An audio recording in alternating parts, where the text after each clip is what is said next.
마태복음 8장 16절, 17절 말씀 봉독하겠습니다. 마태복음 8장 16절. 저물매 사람들이 귀신 들린 자를 많이 데리고 예수께 오거늘 예수께서 말씀으로 귀신들을 쫓아내시고 병든 자를 다 고치시니 이는 선지자 이사야로 하신 말씀에 우리 언약한 것을 친히 담당하시고 병을 짊어지셨도다 함을 이루려 하심이더라. 이 마태복음 8장에는 1절부터 시작해서 15절까지 세 가지 기적이 기록되어 있습니다. 문둥병자를 고치신 사건과 백부장의 종을 고친 사건과 베드로의 장모를 고친 사건이 기록이 됩니다. 그런데 이것을 다 묶어서 오늘 우리가 본문으로 택한 바와 같이 17절에 있는 대로 이는 선지자 이사야로 하신 말씀에 우리 연약한 것을 친히 담당하시고 병을 짊어지셨다 함을 이루려 하심이더라 라고 기록하고 있습니다. 그러니까 이 기적적인 병을 치료한 사건들을 다만 물리적인 기적의 사건으로 보지 않고 더 크게, 더 깊게 영적인 문제의 나타난 한 현상으로 이렇게 취급하고 있단 말입니다. 이사야 53장에 가보시면 구약성경 1032페이지입니다. 장차 메시아가 오셔서 무엇을 할 것인가 하는 메시아의 고난에 관한 예언이 이렇게 기록되어 있습니다. 구약성경 1032페이지 이사야 53장 4절입니다. 그는 실로 우리의 질고를 지고 우리의 슬픔을 당하였거늘 우리는 생각하기를 그는 징벌을 받아서 하나님에게 맞으며 고난을 당한다 하였노라. 그가 찔림은 우리의 허물을 인하며 그가 상함은 우리의 죄악을 인함이라. 그가 징계를 받음으로 우리가 평화를 누리고 그가 채찍에 맞음으로 우리가 나음을 입었도다. 우리는 다 양 같아서 그릇 행하여 각기 제 길로 갔거늘 여호와께서는 우리의 죄악을 그에게 담당시키셨도다. 이렇게 되어 있습니다.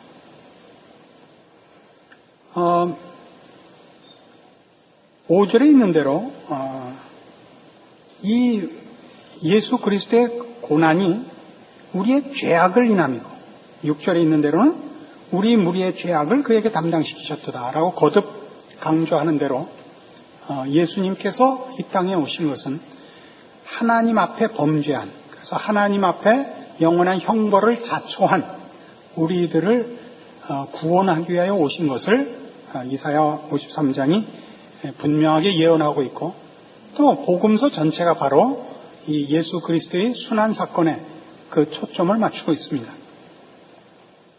그래서 지금 우리가 보고 있는 이 마태복음 8장의 이 세 가지 사건도 다만 예수님께서 어떻게 기적적으로 초월적인 힘으로 불치의 병을 고치셨는가에 초점을 두는 것이 아니라 그는 바로 이런 불치의 병을 고치러 오신 분, 하나님 앞에 범죄한 인간을 구원하러 오신 분이라는 그의 받으실 고난, 십자가 사역의 핵심을 설명하기 위한 한 징표로서 이 사건을 취급하고 있습니다. 우리가 지금 이사야 53장에서 보는 바와 같이 우리 죄악을 담당하러 오신 분입니다. 그래서 그가 불치의 병을 고치는 것은 이 병을 고치는 데 초점이 있는 것이 아니고 육체의 질병을 고치는 것이 영적 문제를 다루고 있는 한 표징으로서만 취급되고 있습니다. 그것은 다시 마태복음 8장에 오셔서 그 4절 기록을 보시면 분명해집니다. 문둥병자를 고치신 후에 마태복음 8장 4절 예수께서 이르시되 삼가 아무에게도 이르지 말고 다만 가서 제사장에게 네 몸을 보이고 모세의 명한 예물을 드려 저희에게 증거하라 합니다. 그러니까 다른 사람에게 소문내지 마라 라고 하는 것은 지금 이 육체적인 병을 고친 것은 예수님께서 하시는 일의 1차적인 일이 아니라는 거죠. 이것은 다만 2차적인 일이라는 것입니다.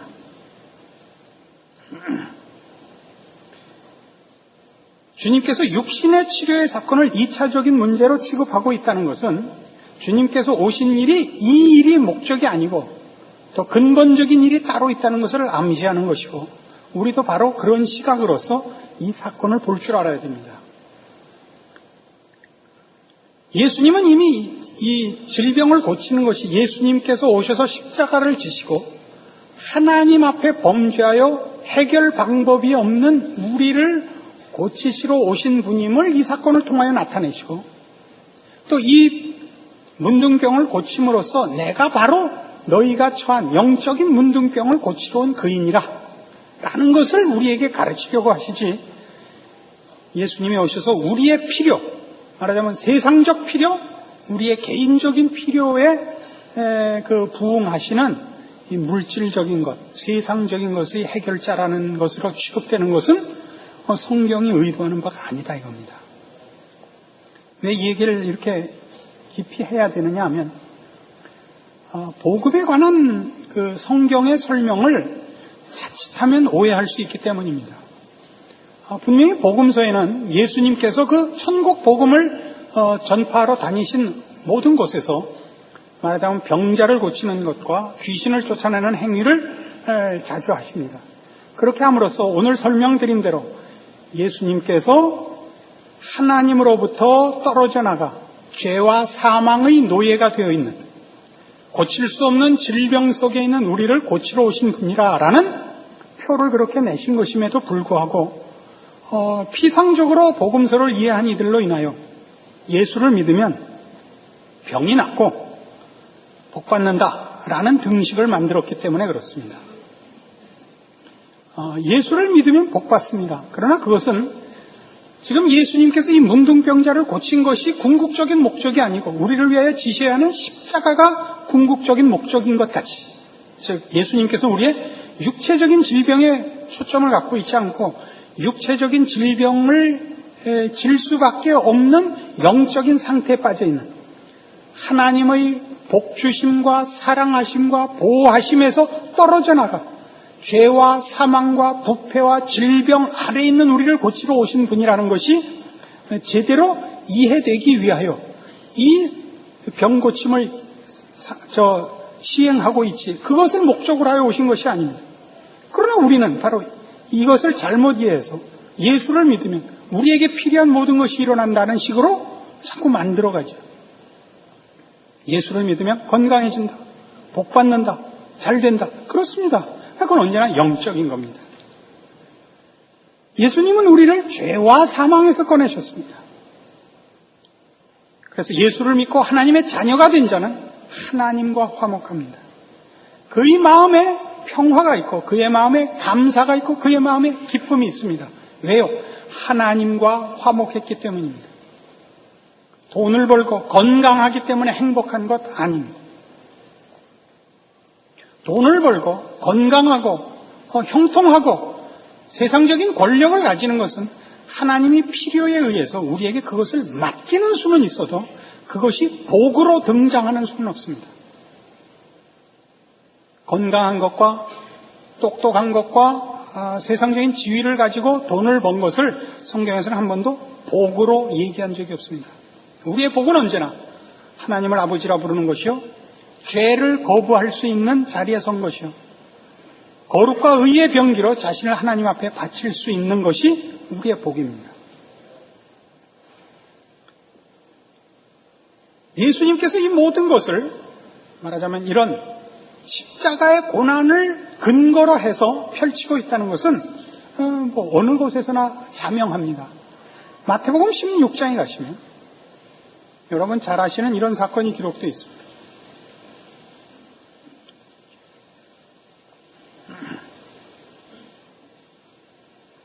마태복음 16장 16절을 보시면 여러분 잘 아는 시몬 베드로의 고백이 나옵니다. 시몬 베드로가 대답하여 가로되 주는 그리스도시요 살아계신 하나님의 아들이시니이다. 예수께서 대답하여 가라사대 바요나 시몬아 네가 복이 있도다. 이를 네게 알게 하니는 혈육이 아니요 하늘에 계신 내 아버지시니라. 또 내가 네게 이르노니 너는 베드로라. 내가 이 반석 위에 내 교회를 세우리니 음부의 권세가 이기지 못하리라. 내가 천국 열쇠를 네게 주리니 네가 땅에서 무엇이든지 매면 하늘에서도 매일 것이요 네가 땅에서 무엇이든지 풀면 하늘에서도 풀리리라 하시고, 이에 제자들을 경계하사 자기가 그리스도인 것을 아무에게도 이르지 말라 하시니라. 이때로부터 예수 그리스도께서 자기가 예루살렘에 올라가 장로들과 대제사장들과 서기관들에게 많은 고난을 받고 죽임을 당하고 제3일에 살아나야 할 것을 제자들에게 비로소 가르치셨다. 이렇게 기록되어 있습니다. 베드로의 고백, 주는 그리스도시요 살아계신 하나님의 아들입니다. 이 고백 위에 주께서 교회를 세우실 것입니다. 그러나 그것을 말하지 말라고 당부합니다. 비밀을 지키라고 합니다. 왜요? 예수께서 베드로의 고백 위에 교회를 세우리라. 이걸 십자가 없이 받으면 이건 그냥 사회단체가 되고 정치적인 결사가 되고 주의 뜻을 이루려는 한 동맹, 어떤 세력이 될 것입니다. 예수님이 이 말씀을 하신 거 언제나 십자가 사건을 내다보고 그것을 근거로 해서만 이 반석 위에 내 교회를 세우리라인 겁니다. 내가 아직 십자가를 지지 않았으니 너희는 이 비밀을 지켜라. 이것을 말하지 마라. 아무에게도 말하지 말랍니다. 예수님의 십자가가 있고서야 교회는 성립되는 것입니다. 그러니까 신자들이 가지는 신앙상의 모든 소원이나 신앙상의 무슨 내용은 다 십자가 위에서만 있는 것입니다. 십자가 위에 있다는 건 뭐예요? 하나님과의 화목, 하나님과의 관계의 정상화, 하나님을 아버지라 부르며 하나님의 자녀가 된 신분에서만 유용한 것들입니다. 병을 고치든 교회를 세우든 신앙인으로서 존재하는 것과 신앙인으로서 생각하는 것과 행동하는 모든 것이 십자가 위에서만 그 위치와 신분과 그 내용과 무슨 의미를 갖는 것입니다. 또 우리는 어떻게 돼 있어요? 예수를 믿었으니까 이제부터 모든 내가 소원하는 것들이 이루어져야 된다고 쉽게 생각을 해요. 십자가를 통하여 이미 이루어진 나가 없어요. 믿은 것이 믿어준 하나의 조건이고 이 조건, 내가 하나님 앞에 바친 이런 먼저 드린 것에 대하여 하나님이 보상하셔야 된다고 생각해요. 십자가를 통하여 이미 나에게 보상이 된 지위, 신분, 내용을 자꾸 놓쳐요. 문둥병을 고치고 귀신을 쫓아낸 것이 십자가상에서 이미 이루어진 거예요. 뭐 어떻게 그것이 이루어졌죠? 우리는 의를 선택할 수 있다니까요. 거룩을 선택할 수 있어요. 죄악을 거부할 수가 있어요. 더 이상 죄의 노예가 아니기 때문에 말이죠. 이미 우리에게 문둥병이 치유되었고 귀신이 쫓겨나간 것입니다. 예수 그리스도의 십자가로 말미암아. 이것이 신자들 모두가 갖는, 어느 신자나 예수 그리스도를 믿는다고 그 마음에 선언하는 모든 성도들에게 공통되는 필수적인 복이요 상태입니다. 이걸 모르면 어떻게 된다고요? 다시 복을 달라고 떼를 쓸어 나간다고요. 이 문제는 우리 마태복음 8장 이 내용에서 하나 더 우리의 이해를 돕기 위하여 진전된 내용으로 다가오는데 그게 뭐냐 하면 예수님께서 여기 주라는 대접을 받는 것입니다. 문둥병자가 예수님을 주님이라고 부릅니다. 주여, 원하시면 저를 깨끗게 하실 수 있나이다. 예수께서 손을 내밀어 저에게 대시며 가라사대 때 내가 원하노니 깨끗함을 받으라 이겁니다. 자칫 잘못하면 이 사건은 예수님의 하나님 되심, 그의 신적 능력으로 이해하기 쉽습니다만 이 복음서의 기록은 그것을 목적하고 있지 않습니다. 더더욱 그런 오해를 일으키게 하는 것은 그 다음에 기록된 백부장의 종을 치료하는 데서 더더욱 그렇습니다. 그 권위가 훨씬 강조됩니다. 백부장이 나와 자기 종을 고쳐달라고 하고 주님께서 내가 가서 고쳐주겠다라고 말씀하시자 백부장이 거절합니다. 나도 남의 수하에 있고 내 밑에도 내 부하들이 있는데 저더러 가라 하면 가고 오라 하면 옵니다. 굳이 오실 것 없습니다. 주께서 명령만 하시면 됩니다. 이겁니다. 그래서 주님께서 그렇게 하시죠. 네 믿음대로 되리라 이렇게 됐습니다. 우리는 여기서 예수님이 모든 질병과 또는 인간의 생사화복을 주관하시는 권세를 갖고 있는 것을 보게 됩니다. 그러나 마태가 기록한 목적은 그게 아닙니다. 예수님이 어떤 신적 지위와 권세를 갖고 있는가가 아니라 여기서 말하는 주님이라는 호칭으로 부름을 받고 있는 것은 예수님의 지위를 얘기하는 것이 아니라 예수님이 누구를 편들러 왔는가를 얘기하는 것입니다. 누가복음 23장에 가시면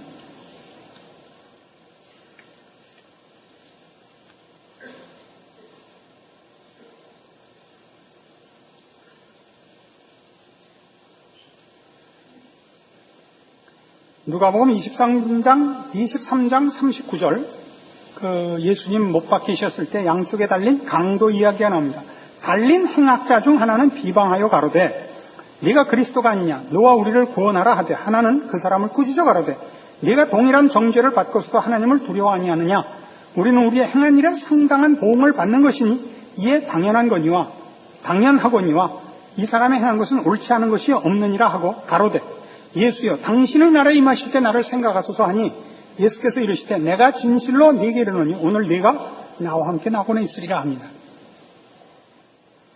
이 예수님께서 첫 이적으로 이 문둥병자를 고치신 사건과 이 마지막 십자가상에서 돌아가실 때 이 강도에게 한 이 일은 예수님이 어떤 지위에 있는가, 예수님이 얼마나 높으신가, 비록 십자가에 달려 죽으실지라도 그가 하나님이시다라는 걸 강조하는데 뜻이 있는 것은 아닙니다. 그것도 물론 내용이 되죠. 그러나 지금 복음서가 우리에게 가르치고 싶은 건 그게 아닙니다. 다시 한번 이사야 53장으로 가셔서 이사야 53장 12절에 아까 우리 읽은 메시아에 관한 예언 중에 이런 표현이 나옵니다. 12절 구약성경 1033페이지 이사야 53장 12절 이러므로 내가 그로 존귀한 자와 함께 분깃을 얻게 하며 강한 자와 함께 탈취한 것을 나누게 하리니 이는 그가 자기 영혼을 버려 사망에 이르게 하며 범죄자 중 하나로 헤아림을 입었습니다. 그러나 실상 그가 많은 사람의 죄를 지며 범죄자를 위하여 기도하였느니라 하시니라. 자, 범죄자 중 하나로 헤아림을 받았다 이겁니다. 예수님은 대접을 받으러 오시지 않습니다. 명령하러 오시지도 않습니다. 자기 죄를 깨닫지 못하고 자기 죄를 씻을 능력이 없는 불쌍한 자를 위하여 오십니다. 저들 가운데 오시고 이 불쌍한 죄인들을 위해 오십니다. 그래서 예수님께서 즐겨 당신의 오심을 설명하는 방법은 건강한 자에게는 의원이 쓸데없고 병든 자에게라야 쓸데있다. 인자는 의인을 부르러 온 것이 아니라 죄인을 부르러 왔다 이겁니다. 그래서 그가 오셔서 죄인을 구원하시는 식은 명령하고 군림하여 저들을 불러내는 것이 아니라 저들을 위하여, 그러니까 그가 구원하실 자들을 위하여 저들과 동일시되어 저들의 죄를 대신 지는 겁니다. 그러니까 예수님께서 범죄자 중 하나로 헤아림을 받았다는 것은 그 범죄자들을 구원하러 왔고 범죄자들의 친구가 되고 편이 되러 왔다 이겁니다. 뭐 뻔한 얘기지만 왜 하느냐? 주여라는 문둥병자의 외침은 그런 차원에서 높은 분을 부르는 차원의 내용이기보다 나를 위하여 오시지 않았습니까? 라는 표현이다 이겁니다. 그러니까 예수님을 향하여 문둥병자가 주여라고 외치고 예수님이 그 부름에 응하는 것은 예수님이 어떻게 문둥병을 고칠 만큼 높은 가를 드러내는 데 초점이 있는 것이 아니라 문둥병자를 찾아오신 분이요 저들의 절박한 요구에 응하러 오신 분이라는 데 초점을 가지고 주여라는 외침과 그에 상응하는 반응으로 기록되어 있는 것이지 예수님이 얼마나 높은 가를 설명하려고 기록된 게 아니다 말입니다. 알아듣는다.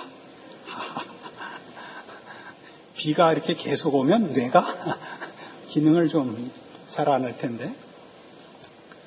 그러니까 지금 백부장 얘기도 그거예요. 백부장이 와서 내 위에도 윗사람이 있고 내 밑에도 내 밑에 사람이 있어. 내가 가라 그러면 가고 오라 그러면 옵니다. 그러니까 주께서도 친히 오실 것 없이 말씀만 하시옵소서. 그 높은 것을 얘기하는 것으로도 물론 얘기가 됩니다만은 남 아래 있고 남 위에 있고는 같은 집안 식구잖아요. 같은 부대 소속. 관계가 있는 라인이잖아요. 처음 보는 사람 남에게 뭐라고 할 수 있는 게 아니잖아요. 그러니까 예수님께 이 백부장의 한 고백들은 예수님이 바로 우리를 위하여 왔다는 것을 아는 것입니다. 여기에 이 마태복음 8장의 사건들의 그 초점이 있는 것입니다. 그래서 예수님께서 내가 원한다, 내가 원하노니 깨끗함을 받으라 라든가 내가 가서 고쳐주리라 또는 그가 손을 내밀어 그 베드로의 장모를 그 손을 잡아 열병을 낫게 한 모든 것들은 예수님께서 다른 일을 위하여 온 것이 아니라 나를 위하여 왔다. 우리 병든 자를 위하여 왔다. 우리 이 비천한 자, 절망한 자, 이 방법이 없고 희망이 없는 자에게 왔다. 그는 우리를 위하여 오신, 우리 때문에 오신 분이라 여기에 마태복음 8장에 초점이 있는 것이다 이겁니다.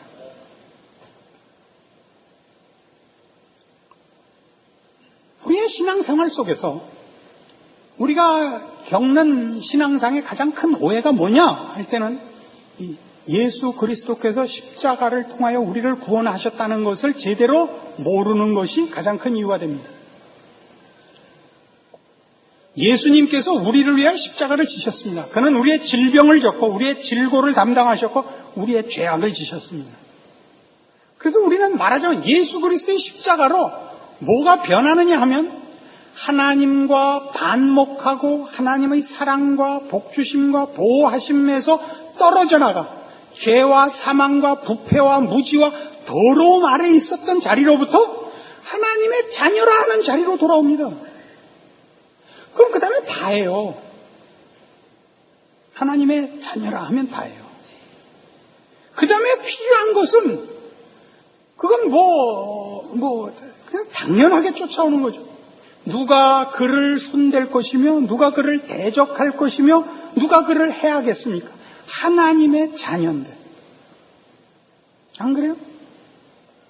여러분 그 가까운 사람 집에 가서 그 집 애 보고 그 못생겼다고 솔직히 다 얘기해요? 그 호의적인 관계라는 것 하나만으로도 좋게 얘기를 하는 법이에요. 우리 아들 하는 말이 있어요. 어떻게 하다 이제 제 아들이라는 게 이제 폭로가 되면 그런데요. 네가 박 목사님 아들이냐? 그러면 잠시 할 말을 잊는데요. 잠시 할 말. 왜냐면 아무리 해도 칭찬할 건덕지가 외모상이 없기 때문에 잠시 이러다가 아버지를 닮았구나. 그러고 끝난대. 아무리 호의를 가지고 칭찬을 하려도 칭찬할 게 없는 모양이에요. 외모로는. 그래서 끝에 아버지를 닮았구나. 눈이.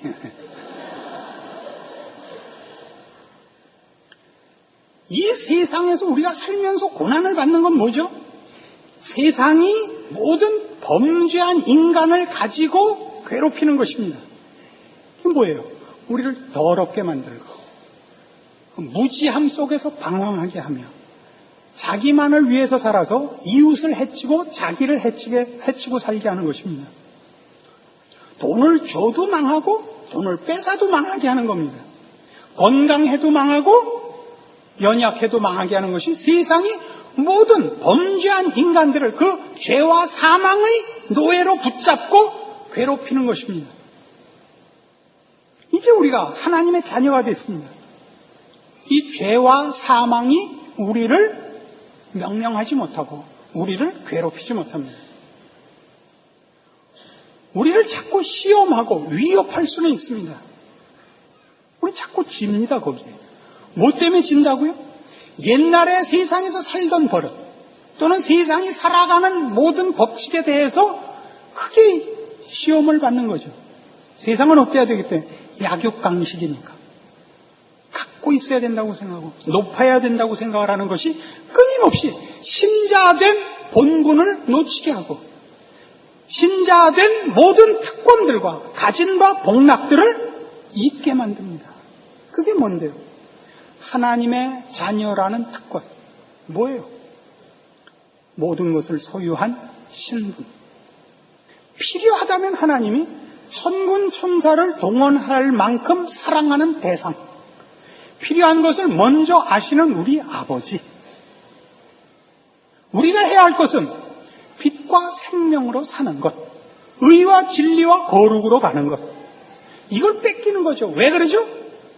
십자가로 말미암아 구원을 얻은 것을 놓치고 예수님께서 오셔서 무슨 능력으로 병 고쳐주고 돈 줄 것으로 자꾸 기대를 하기 때문에 우리가 얻은 바 구원, 우리가 믿는 바 신앙의 본질을 자꾸 빼앗기는 겁니다. 그래서 감사가 없죠. 신자인데도, 거룩함으로 부름을 받았는데도, 하나님의 자녀인데도 죄와 사망의 노예들이 사는 그 삶의 방법과 저들의 싸움의 내용에 자꾸만 말려드는 것입니다. 사실은 마태는 이것을 당시대 종교 지도자들과 동시대 모든 유대인들에게 하고 싶었던 얘기인 겁니다. 진정한 신앙의 내용이 뭐냐? 하나님을 믿고 진정한 신자가 된 자가 가지는 특권이 뭐냐? 그래서 이렇게 공격하고 싶은 거죠. 너희 바리새인들과 서기관들아 왜 이렇게 자꾸 사람 앞에서 잘난 척하려 하느냐? 너희는 말하자면 예수 그리스도를 통한 십자가를 통한 거룩하고 영원하고 영적인 문제를 해결받지 못했기 때문에 너희에겐 종교라는 것이 끊임없이 세상 사람들이 추구하고 싸우는 식의 잘난 척하는 것으로밖에 사용되지 않고 있어서 감사도 기쁨도 평안도 없기 때문에 그 싸움을 하는 것이란다. 이렇게 지적하고 싶은 것입니다. 오늘날 여러분들의 신앙도 바로 이런 차원에서 점검해 보셔야 됩니다. 어떤 신자가 이렇게 저한테 질문을 해왔어요. 목사님, 저는 하나님의 백성이 된 지 벌써 오래됐고 이렇게 오랫동안 신앙생활을 했는데도 여호와는 나의 목자신데 왜 이렇게 부족함이 많아요? 왜 그럴까요? 구원이 뭔지를 몰라서 그렇습니다.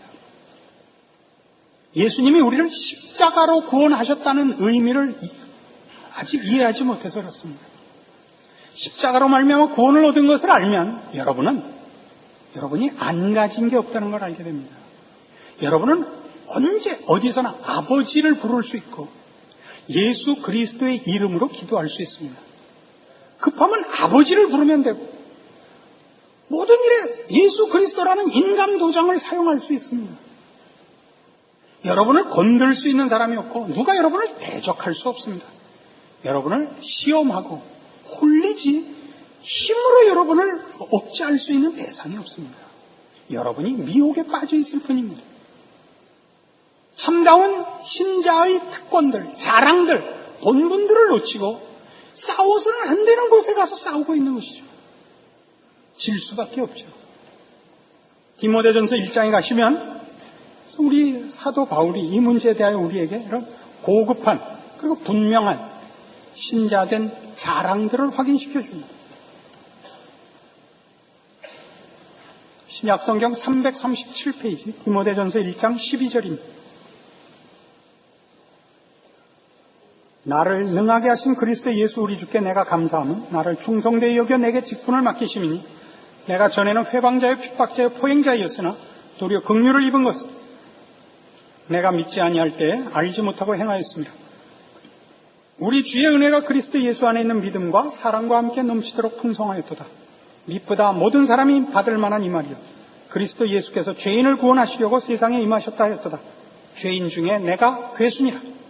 그러나 내가 긍휼을 입은 까닭은 예수 그리스도께서 내게 먼저 일체 오래 참으심을 보이사 후에 주를 믿어 영생 얻는 자들에게 본이 되게 하려 하심이니라.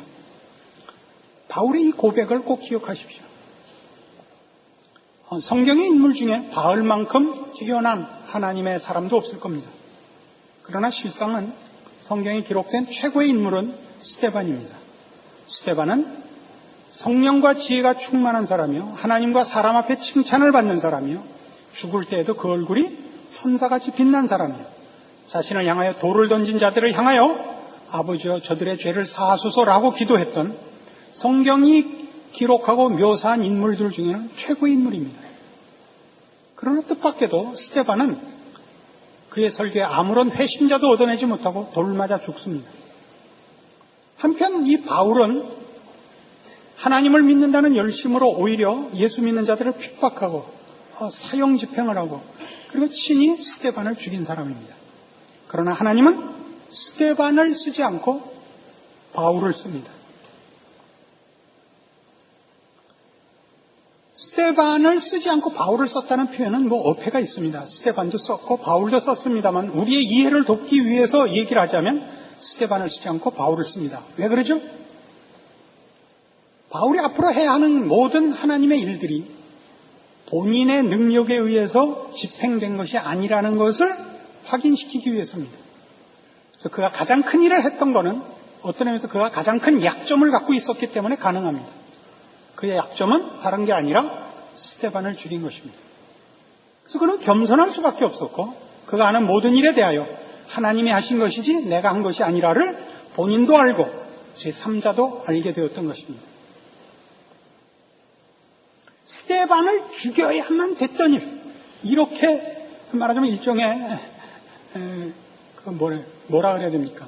일종의 역설이죠. 스데반에게 인정을 받고 스데반과 친해야 더 잘하는 거 아닙니까? 우리 인간적인 발상으로 하자면. 근데 스데반을 거스리고 스데반을 죽여야 잘할 수 있었다는 건 뭡니까?